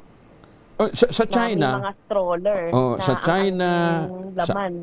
sa China, sa Canada, kahit sa Japan, ano ha? May mga ano na nga sila, may mga incentives na nga sila para mag-anak lamang yung mga bagong kasal, di ba? Tsaka may mga programa talaga sila para mapalakas ang pagdami ng chikiting. Kaya lang yun nga, dahil nga sa economic downturn, marami ang pinagpapaliban ang pagbubuntis. Okay, so kung 2027 aging population tayo, ayoko naman. Para naman tayo si Raulo nun. Nangampanya tayo nun para ma-manage ang population growth pagkatapos ngayon sasabihin natin mag-anak kayo ng marami. Anong gagawin, Mamay? Opo, actually, Sir Angel, dahil naman dun sa mataas na at mabilis na population growth rate natin in the past, manganganak pa din naman yung mga naging bata noon, no, at magko-contribute pa. Ngayon po, ang kampanya pa din natin, kasi kahit na 1.7 ang average total fertility rate ng ating mga kababayang Pilipino, yun pa rin usual suspect, Sir Angel. Yun pa rin mga nasa mas mababang antas ng pamumuhay at mas mababang antas ng edukasyon ang nagkakaroon ng anak beyond what they want or beyond what they desire. Andun pa rin yung usual suspects. Kaya patuloy pa rin ang kampanya natin sa responsible parenthood and family planning. Pero sa ngayon naman, ang gusto nating sabihin, more than the human numbers, yung kalidad naman ng buhay ang Quality ating of life. pagtaunan. Oo, lalong-lalo na sa ng mga ating nagkakaedad na. pansin. Oo, dapat Ayun matutong po, mag-save. Oo, Opo, nais nating sabihin yung silver dividend kung saan yung mga ating mga older persons ay magkakaroon pa rin ng opportunity para mag-contribute sa ekonomiya natin. No, dahil pag mas konti po ang working age population at mas dumadami ang older persons, ibig sabihin mas less ang taxes, mas tataas ang dependency ratio sa Pilipinas, no, mas marami ang susuportahan na dependent population according sa ating demografiya kapag po mas madami yung older persons natin, which will be 7% no in 2030, and aging na nga din tayo in 2027 according to the Philippine Statistics Authority. Kaya lang, pinapababa pa nga ang retirement age. Di ba? Oo nga po. Kasama na nga po tayo yata dyan sa pagpababa ng retirement age, no? Pero ang kailangan talaga palakasin pa rin ang ating mga programa. Marami po tayong polisiya para sa older persons. Ang talagang dapat na lang natin pagtuunan ay ang implementasyon po nito. Sino bang implementing agency? DSWD? Meron po tayong National Commission on Senior Citizen, meron tayong DSWD. Kasama rin po kami no, sa advokasya ng pagpapalakas nito. Kasi recently nga, Sir Angel, nag-host kami no, ng Policy Forum on Aging at ito ay United Nations activity, United Nations ESCAP. No? So talagang pinapalakas po yung plan of action on active and healthy aging sa Pilipinas. Kasama natin ang NCSC dyan. Okay. Kung nasa aging population na tayo, anong lifespan ngayon sa Pilipinas? Actually po, paataas pa din naman po no, yung ating life expectancy sa ating mga Pilipino. Pero talagang historically, babae pa din yung live longer or mas nabubuhay ng mas matagal kaysa sa mga lalaki. But they are living much less healthy lives. No, kahit na mas nabubuhay po sila ng mahaba. Siguro nga dahil na mas nabubuhay na maaga. So yung kanilang mga activities of daily living and yung status ng kanilang health ay mas nagiging poor. Kaya nga sabi ng presidente, samahan daw siya sa pag-gym eh. Diba? So anong life expectancy natin? 70? Actually po, ang average po ay nandun pa rin naman tayo sa 70 plus 70 years plus. old, no? Opo. Sa babae, sa lalaki? 60 plus, no? 60 plus. I think naglalaro po yan sa 65 and above. Oh. Mas yun? po. Mas nagde-deteriorate na pagdating na 65. Mas talagang mas bata talaga yung yung ating mga kalalakihan. Oo. Naku, mabuti na lang malayo pa ako. Kailangan po yung silver dividend ang ating tignan, Sir Angel. Kailangan may savings tayo. Hindi, tsaka yung mga older persons. yung mga programa talaga para masiguro natin na at least when we retire, meron tayong tinitingnan, di ba? Ako, matutuwa na ako. Pag nagretiro ako, magpa-farming ako, di ba? para mas masustansya yung kinakain mo, di ba? Sa homegrown. Sana po lahat, Sir Angel, ng ating older persons ay katulad nyo na magkakaroon ng savings at may economic well-being. Yun po yung ating advocacy at kampanya. Pagtuunan na po natin ng pansin ng ating older persons because we are aging in 2027. Sabi ng iba, wala naman kaming malawak na lupa. Actually, paso lang ang kailangan ninyo. Di ba? Gusto nyo ng fish pan, pwede sa drum. Maraming mga approach. Maraming mga approach na po pwedeng gawin kung gusto nating mas maging productive. Pero yun nga pag yung iba kasi pagka nagretiro na, mas nag-i-enjoy na lang ng sedentary life. Wag ganun. Dapat active pa rin tayo. Tama po kayo dyan. Yan ang kampanya natin sa Philippine Population Development Plan of Action. Active and healthy aging pa din talaga yung dapat natin tignan sa ating buhay. Yun nga lang, pero ingat din sila sa mga exercise, ha? Huwag masyadong strenuous kasi baka mamaya lumala ang inyong mga fracture. Mas mahirap gamutin yan. Sir Angel. Actually, alam mo ba, Sir Angel, na 1 out of 4, according to the survey ng longitudinal aging, study on aging, may nagkaroon ng fall before the survey. 1 out of 4. So talagang tama po kayo, kailangan mag-ingat din talaga ang ating mga older persons sa mga strenuous activities. Okay. Sige. Anyway, from time to time, bigyan mo kami ng mga inputs, ma'am, ha? Para ma-address natin itong pagtungtong natin sa aging population. Kasi next year na yan, di ba? At least yung mga tips na po pwede natin gawin. Ma'am, maraming salamat, ha? Thank you for joining us.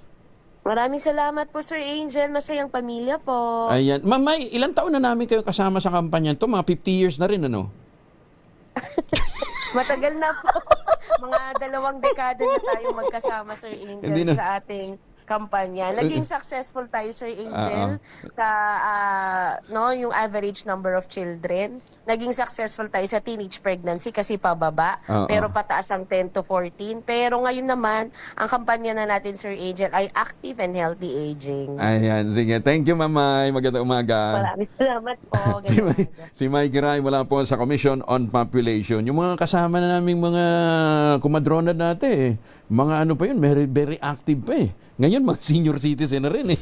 Maganda umaga, Pilipinas! Speaking of senior, happy birthday sa mga nagdadagdag ng edad. Happy birthday kay Ariel Peralta. Si Ariel Peralta po ay panganay na anak ni Bernard Peralta. Ariel, happy birthday mula sa mga barkada natin. Happy birthday. Ka-birthday niya si Ma'am Naida Angping. Ma'am Naida, happy birthday. Ito pong magandang may bahay naman ni Ambassador Harry Amping. Ayan. At saka si Kuya Ray Batomalaki. Si Engineer Ray Batomalaki ay nagdiriwang din ang kanyang birthday. Senior na rin yan. Hindi, malapit na mag-senior. Ayan. Kung sa lahat ng mga nagbe-birthday, happy birthday. At teka nga pala, munti ko makakalimutan itong pagmumukha nitong isang Indian national, si David Saldanha.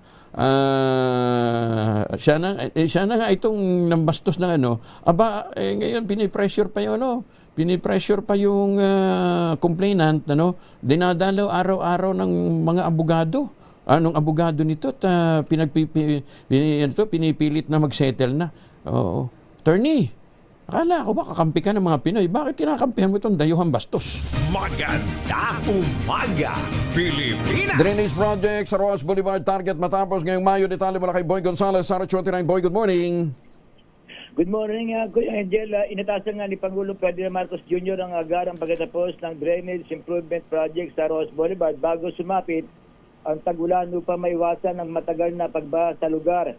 Ayon kay DPW Secretary Vince Dizon, target makumpleto ang pagpapalawak ng drainage system ngayong buwan ng Mayo bilang bahagi ng direktiba ng Pangulo na pabilisin ang flood mitigation project sa Metro Manila. Sinabi ng kalihim na isasagawa na ang 24/7 na ang konstruksyon sa bahagi ng Bonifacio Drive at Roas Boulevard upang matiyak ang agarang pagkumpleto ang proyekto. Gagamitan ang proyekto na mas malalaki at mas matitibay na high density polyethylene o HDPE pipes upang mas mapabilis ang daloy ng tubig at maiwasan ang pag-ipon ng baha. Saklaw ng drainage improvement ang koneksyon hanggang sa Luneta Pumping Station na inaasang makatutulong sa mas epektibong pagbawas ng pagbaha sa lungsod. Ito si Boy Gonzales para sa Arizona sa Pilipinas, una sa Pilipinas. Salamat, Boy. Samantala, mamalengke muna tayo. Nasa Monumento Market ngayon si Edwin Duque. Edwin, anong presyuhan dyan? Ay, buntag Kuya Angel. Medyo bumaba yung presyo ng karpigit sa Monumento Market, Kuya Angel. Dahil nakabun ng ating pagbabarket, ang kilo ng baboy ay 360. Dito ay 340. Itong isang inikilahan dito. 340 yung presyo ng sabi na baboy. Yung 415 yen po sa ibang palengke natin sinantahan, abay medyo mas mababa rito, Kuya Angel, dahil nasa 390. So napakalayo nung presyo na yun na nagpamahala yung dati itong mga palengke sa Caloocan. Yung pork chop, itong giniling, pata, ay halos pare-pare sa presyo, 360. So dito sa, itong manok Angel ay 200, pero itong isang katayan dito sa may pagitan ng MacArthur Highway ay 190 pesos. Kaya kahit bigtago ay pinupuntahan ng mga namimili, lalo na yung mga may mga criteria dito sa, hindi lang dito sa Caloocan, may mga taga-malapit na bumibili dito sa palengke. Ang presyo ng kambing ay nanatiling 540, 450 naman, ang ulot 430 naman, itong ulo, may mga paa at yung pampapaitan ay 270. Yung presyo naman ng stock agent, ito na maparing kumpi nito dahil nasa 240 itong bangus sa tagupan. Kumpara halos 20 yung ibinaba rito. Ang bisugo, 360. Yung bakoko, ito yung masarap na pag-steam. Halos nasa mga 300 pesos. Ang tilapia, 160 na itong pinakamalaki. Ito yung plapla. Ito yung pinakamalaki mas malapad pa sa isang palad Habang itong medyo galing na Bulacan at Pampanga, ito naman yung 120 hanggang 140 pesos. Ang galunggong, halos 100 to 110. Itong bentahan ngayon, dahil napakarami raw stock ng galunggong, kaya mura. Halos ginagawa daw inununan. Ito sinasabi ng matatangad niya, bibenta ay inununan. Yung pusit, medyo mababa na rin yung presyo ngayon. Yung pusit lumot na 400, ngayon 360. At pusit kalawang, balik sa 220 mula sa dating 240. Ang calamares, 220. Ang pusit na tunay, ito yung sabing na pinakamagandang na klase, ay bumaba ng 380 bawat kilo. So, mababa rin yung gel dahil halos 30 yung pinaba. Yung 340 sa pinakamalit na size. Tapos nasa 550 al 800, meron din na 750 at pinakamalaki na dati na bibili natin ng 1,001 bawat kilo. Hindi naman gumalaw yung presyo ng mga isda. Meron pa rin yung dati mga presyo na maliban dito sa ating binanggit na nagbago. Itong presyo naman ng mga gulay, ang kamatis, yung halos nagbaban sa presyo, yung kamatis yung 30 pesos, ang pinakamagandang klase ng yung nabibili natin na ng 140 pesos, hanggang 50 pesos na lamang yung bawat kilo. Walang pagdalaw, yung presyo ng mga gulay sa prutas. Ang saging na total, ito lamang yung bigyan dibatat na naman dahil yung 90, mayroong nagbigyan na rito ng 100 at 120 naman yung saging na lakatan. At kung ang presyo ng Pinas Diesel, ang yung malagkit, merong 58, merong 80 pesos, merong 100 pesos. Japanese rice, 57 pesos pa rin. Itong husky, 54, may brown rice, 58, sa Backpillar. Ito yung karamihan binibili na malambot na isa ay 58 pesos pa rin. Habang yung bagong ani, merong 44 pesos. Ano, sa low piso naman ito. Wala sa dating 40 to 42 pesos. Yan, kaya dyan, ating presyo pa rin ito rin sa Pondo ito market sa Caloocan, Aris 23. At ito kinagulat sa DZRH, una sa Pilipinas. Maganda umaga, Pilipinas! Salamat, Edwin. Samantala, eto para lang ho doon sa mga namamalengke. Alam ba ninyong isang natural at simpleng paraan para tumalas ang konsentrasyon at memorya? Ang natuklasan ng mga eksperto mula sa University of California sa isinagawang pagsasaliksik. Lumalabas na yung palang amoy ng lemon na ay meron pong malaking ambag sa pagpapabuti ng cognitive performance ng isang tao. Ayon sa mga researcher, ang mga kalahok na nakalanghap ng aroma ng lemon ay nagpakita ng 226% na pagtaas ng kanilang mental capacity. Partikular na nakita ang pagbabagong ito sa mga gawaing nangangailangan ng matinding focus at kalinawan ng pag-iisip. Paliwanag ng mga eksperto, ang scent ng lemon ay nagpapasigla sa mga partikular na bahagi ng utak na responsable sa konsentrasyon para sa mas tumagal ang atensyon sa isang gawain at memory retention o mas madaling maalala ang mga impormasyon. Ayan, Kaya kung kayo daw po nag-aaral, umamoy ho kayo ng lemon. Ayan, Dapat pala ang Senado at Kongreso natin amoy lemon. Maganda umaga, Pilipinas! DOE inilatag ang long-term measures para matugunan ang epekto ng global oil crisis. Detalye ng balita mula kay Giselle Ricoport, RH15. Giselle, good morning.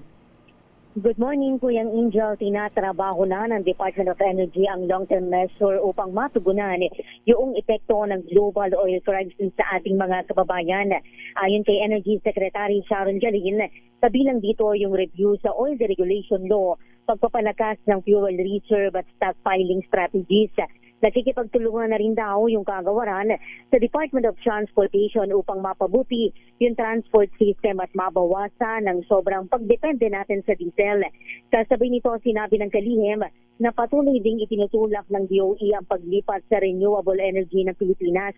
Tuloy-tuloy niya yung pagpapatupad ng mga hakbang na ito upang masiguro na mas protektado ang bawat Pilipino lalo na sa panahon ng krisis kagaya ngayon. Kasabay nito, pinasalamatan ng Energy Secretary yung mga oil company na nagpatupad ng 20 piso 80 na sentimo kada litrong tapyas presyo sa kada o sa diesel, 4 na piso 43 sentimo sa kada litro ng gasolina, habang 8 piso at 50 sentimo sa kada litro ng kerosene. Sinaluduhan din niya yung 148 na mga mall sa buong Pilipinas na nagpatupad ng energy efficiency measure na nagresulta sa 23 o 23 megawatts na energy saving o katumbas na mahigit 202 milyong piso na natipid sa loob lamang ng 19 na araw. Ito si Giselle Report para sa DZRH, una sa Pilipinas, una sa Pilipino. Maraming salamat, Giselle.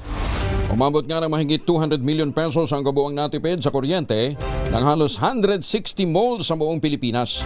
Matapos magpatupad ang mga pagbabago sa kanilang operasyon bilang tugon sa nararanasang global oil crisis. Ayon sa Department of Energy, nanguna ang SM Super Mall sa mga mall sa bansa na nakatipid sa pagkonsumo ng kuryente kung saan sinasamantala rin nila ang paggamit ng renewable energy.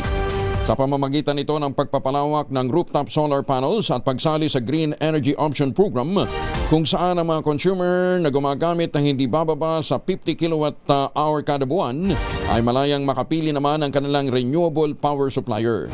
Layon ng nasabing hakbang na mabawasan ang matinding pressure sa power system ng bansa. Ay, doon sa mga pauwi ng Pilipinas, kung magpapasalubong ho kayo, dito na ho tayo sa Tangerine Chocolate na yun, ha? Huwag na ho yung mga imported. Ang Tangerine Chocolate po ay brand ang mga magniniyog ng mga magsasaka dyan po sa lalawigan ng Quezon. Sa tulungan po ni Dr. Helen Tan, yung po mga planting material ng kakao galing Davao. Hinakot po ito para maitanim dyan po sa mga sakahan, dyan po sa mga taniman sa lalawigan ng Quezon. Kaya ngayon nagpuproduce na sila ng dekalidad na kakao beans, pinoprocess para maging Tangerine Chocolate. Available yan sa 0919-095-5935. Tangerine Chocolate, meron pong 10 variants yan, ha, ng mga raw material galing din po sa ani ng mga magsasaka. I-check daw po ninyo sa tangerinechocolate.ph. At sabi nga po ni Dr. Helen Tan, sino bang magmamalasakit sa Pilipino kundi ang kapwa Pilipino? Kaya sa bawat tangkilik natin ng Tangerine Chocolate, pinalalakas natin ang loob ng ating mga magsasaka, pinalalakas natin ang ating lokal na ekonomiya. Tangerine Chocolate, 100% gawang atin. Pakiusap po ni Dr. Helen Tan, sana naman ay ating tangkilikin. Tangerine Chocolate, 100% gawang Pinoy. Pilipinas! 43 makalipas ang alas 5.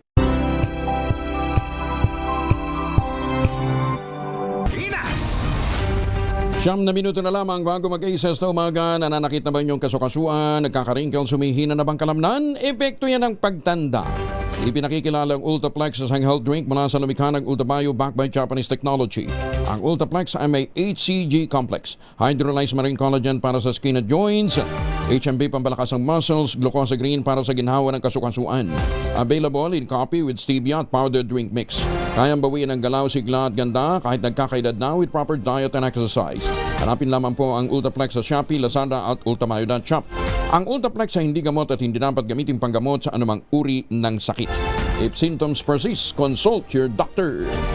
Samantala sa iba pang mga balita, balikan muna natin ang ating mga kasamahan sa labas, si Senator Laurel Legarda na nananawagan ng agarang suspensyon ng buwis sa diesel at gasolina. Detalye na balita mula kay Raymond Dadpa sa Aris 28. Raymond, good morning.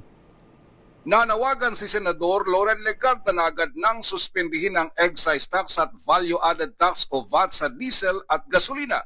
Ito ay kasunod ng anunsyo ni Pangulong Bongbong Marcos na suspendido ng excise tax sa liquefied petroleum gas o LPG at kerosene. Ayon kay Legarda, masyadong mabagal kumilos ang gobyerno kaya't baka huli na bago makarating sa taong bayan ng tulong. Aminado ito na malaking tulong ang suspension ng buwis sa LPG at kerosene dahil direktang naapektuhan nito ang mga kabahayan at ang food service sector. Ngunit nakapagtataka na hindi pa rin tinutugunan ng panawagan ng taong bayan na ang diesel at gasolina siyang ginagamit ng magsasaka, tsuper at mangingisda para kumita. Ang 150 pesos na diesel aabot sa umigit kumulang 22.07 ang matitipid kung pansamantalang alisin ng gobyerno ang 6 pesos na excise tax at 12% VAT, kaya't ito'y maging 128 pesos na lamang, samantalang sa gasolina nasa 90 pesos kada litro, kapag binawasan naman ang humigit kumulang sa 19.64 pesos kada litro kung alisin ang 10 pesos na excise tax at 12% VAT ay maging 70 pesos na lamang. Kinastigo ni Legarda ang katwiran na mas epektibo ang targeted ayuda dahil sa napakabagal na pagkilos ng gobyerno. Mahalaga ay isabay na ang suspension ng excise tax at VAT sa diesel at gasolina. Ito si RH28 Raymond Adpas para sa DCRH, una sa Pilipinas, una sa Pilipinas. Maraming salamat Raymond. Samantala, ibinunyag ni Ombudsman Jesus Crispin Rimulya, talamak ang kickback scheme na kinasasangkutan ng mga pribadong ospital at mga tiwaling tauhan ng Philippine Health Insurance Corporation o PhilHealth. Sa kanyang programang executive session dito po sa DCRH, pinaliwanag ni Rimulya ang modus operandi kung saan niloloko ang mga pasyente upang magbayad ng cash kahit covered dapat ang mga ito ng benepisyo mula sa PhilHealth.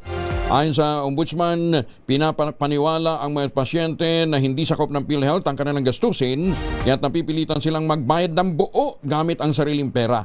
Pero pagkaalis ng pasyente, binabago ng ospital ang record upang lumabas na binayaran ito ng PhilHealth. Isasabihin nila hindi ko covered ang PhilHealth. Pero titirahin nila. Eh, yung mga titirahin nila, lahat ng binayad ng PhilHealth, kukunin nila yung cash. Kukunin nila yung cash. Eh, iba nagtatayo ng ospital. Nabill ka ng 75,000. Tapos, sabi nila wala kang PhilHealth. Kasi hindi kinarad ng PhilHealth. Bayad ka 75,000. Pagkalis mo, kakargaan nila. Pabalitan nila yung resibo. Kukunin nila yung kukunin nila yung 30,000 ng 75,000. Dagdag ba? 75 plus 30 pa? Hindi, kukunin nila yun. Ang talagang ibabayad lang, 35 lang sa ospital, kukunin nila yun ng sobra. Mas maayos na pasilidad at sapat na kagamitan sa mga silid-aralan ang tiniyak naman ni Senator ni Education Secretary Sani Angara. Higit pa ang bibigyan lakas ng DepEd ang mga guro at mga mag-aaral sa paglulunsad ng mas mataas ng pondo para sa mga pampublikong paaralan ngayong taon. Binigyan din ni Secretary Sani Angara ng dagdag na pondo para sa MOOE o Maintenance and Other Operating Expenses ay binase sa mismong pangangailangan ng bawat mag-aaral. Ayon pa kay Secretary Angara, layon ng dagdag pondo na pag-aanin ang pasanin ng mga guro at sa kanilang mga operational costs at siguraduhing ligtas naman at kumpleto ang kagamitan sa mga classroom. Ang hakbang na ito ay mas matutuon ng mga teacher ang kanilang atensyon sa pagtuturo habang nakakamit naman ng mga mag-aaral ang kinakailangang edukasyon o yung tamang potensyal ng mga kabataan. Ayan ha. Samantala, nananawagan si Congressman Leandro Lebiste, pagbotohan na ng Kongreso ang pagbaba sa VAT kahit tutol dito sa Secretary Ralph Recto. Ayon kay Lebiste, lahat ng mga nakausap niya sa Kongreso pabor sa pagpapababa ng VAT. Ngunit sinabi ni Congressman Miro Kimbo na hindi ma-schedule ang botohan dahil tutol dito si Secretary Recto. Iginit pa ni Lebiste na dapat manaig ang separation of powers at hindi maging sunod-sunuran ng Kongreso sa executive. Kung gusto, ayon kay Lebiste, kung gusto na maipasa ang pagbaba sa VAT, hindi na natin kailangan na sundan ang rekomendasyon ng position paper na pinirmahan ni Secretary Recto. Ang iyon po sa mambabatas, dapat pagbotohan na ang pagbaba ng VAT para malaman ng taong bayan ang posisyon ng bawat isa. Maganda umaga, Pilipinas! 3 minuto na lamang, ACES na ng umaga.